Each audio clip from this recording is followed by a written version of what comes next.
Praise the lord. నిరీక్షణ కర్తయగు యేసు క్రీస్తు ప్రభుల వారి పరిశుద్ధ నామములో మీకు రక్షణ ఆనందము, ఆత్మాభిషేకము, ఆత్మానందమును అనుభవించుదురుగాక. ఈ దినపు యేసయ్య జీవపు మాట 42వ కీర్తన 5వ చరణం. దేవుని యందు నిరీక్షణ ఉంచుము. విశ్వాసమునకు కర్తయు దాన్ని కొనసాగించువాడైన యేసు క్రీస్తు వైపు చూచుచు ఎదుట ఉంచబడిన పరుగు పందెములో ఓపికతో పరిగెత్తుచున్న విశ్వాస వీరులారా, నిరీక్షణ జనులారా, మనము ప్రేమించి ఆరాధించి సేవించే యేసునాథుడు నిరీక్షణకర్త అయి ఉన్నాడు. మన నిరీక్షణకు ఆధారమై ఉన్నవాడు ఆయనే. ఈ ఆత్మీయ యాత్రలో సిలువను మోయిచు ఆయనను మనం వెంబడించుచు ఆయన ఉన్న స్థలములో మనము ఉండుటకు మనమందరము నిరీక్షణ గలవారమై ఉండవలెను. ఈ జీవిత కాలం మట్టుకే మనం క్రీస్తునందు నిరీక్షణ ఉంచిన వారమైతే మనుషులందరికంటే దౌర్భాగ్యులమై ఉందుము కదా. ఇహమందును పరమందును ఆయనతో ఉండే నిరీక్షణతో బ్రతుకుదుము. అనేక మంది క్రైస్తవులు, ఆత్మీయులు కూడా విశ్వాస యాత్రలో దేవుని మీద నిరీక్షణ లేనివారిగా కనబడుచున్నారు. అందువలనే భక్తిలో ఎదగలేకపోవచ్చున్నారు. ఆత్మలో బలపరచబడక వర్ధిల్లకయే ఉన్నారు. సంపూర్ణ భక్తి చెయ్యలేకపోవచ్చు. సాధారణముగా భక్తిలో కొనసాగుచు ఉన్నారు. భక్తుడు సెలవిచ్చి ఉన్నాడు, నా ప్రాణమా నాలో ఎలా కృంగి ఉన్నావు, నా ప్రాణమా నాలో నీవేలా తొందరపడుచున్నావు, దేవుని యందు నిరీక్షణ ఉంచుము అని చెప్పుచున్నాడు. నా దేవుని బిడ్డ, నీ ప్రాణము కూడా కృంగిపోయి ఉన్నదా?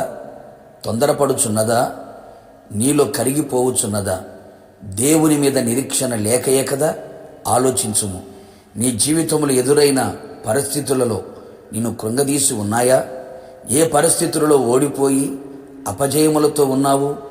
నీ ఆశలన్నీ భంగముగా మారినా నిరాశలో నిలిచిపోయావా? దారులన్నీ మూయబడి గమ్యమేటో కాడరాని స్థితిలో చీకటిలో దారి కానరాక ఉన్నావా? శత్రువులు నిన్ను అపహసిస్తూ నిందిస్తూ గేలి చేసి నీ దేవుడు నీకు ఏమి చేసెను అని మాటలతో నీతో యుద్ధము చేసి నిన్ను గాయపరిచి సిగ్గుతో తలదించుకునేటట్లు చేశారా? ఉద్యోగం ఓడి, వ్యాపారములో ఓడి, అడుగులు తడబడి మరణమే శరణమని ఇంకా నేను లేవలేను అని అనుకొనుచున్నావా? ఓ నా ప్రియ నేస్తమా, నా యేసయ్య నీ కొరకు ప్రాణం పెట్టిన దేవుడు, నిరీక్షణ కర్తైన వాడు. ఆయన యొద్దకు రమ్ము, ఆయన పాదాల చెంత వేడుకొనుము. నీ కన్నీళ్లతో ఆయన పాదాలను తడుపుము. పరిశుద్ధాత్మ శక్తి పొంది విస్తారమైన నిరీక్షణ పొందుము. బంధకములలో పడి ఉండియు నిరీక్షణ గలవారలారా, మరల మీ కోటలో ప్రవేశించుడి. ఆయన మీకు రెండింతలుగా మేలు చెయ్యును. నీ యథార్థ ప్రవర్తన నీకు నిరీక్షణకు ఆధారమగును. నీ శ్రమలలో నా దేవుడు నిరీక్షణ ద్వారముగా చెయ్యును. అన్ని విషయములలో నీకు జయమిచ్చును.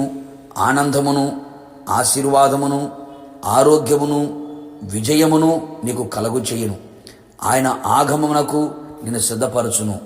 ఆయన యందు నిరీక్షణ పెట్టుకొనిన వాడు సిగ్గుపడడు. ప్రార్థన.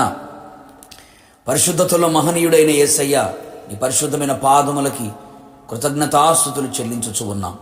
మరొక్కసారి మీ పాదముల చెంతకు చేరి మిమ్మల్ని స్తుతించే భాగ్యమును అనుగ్రహించారు.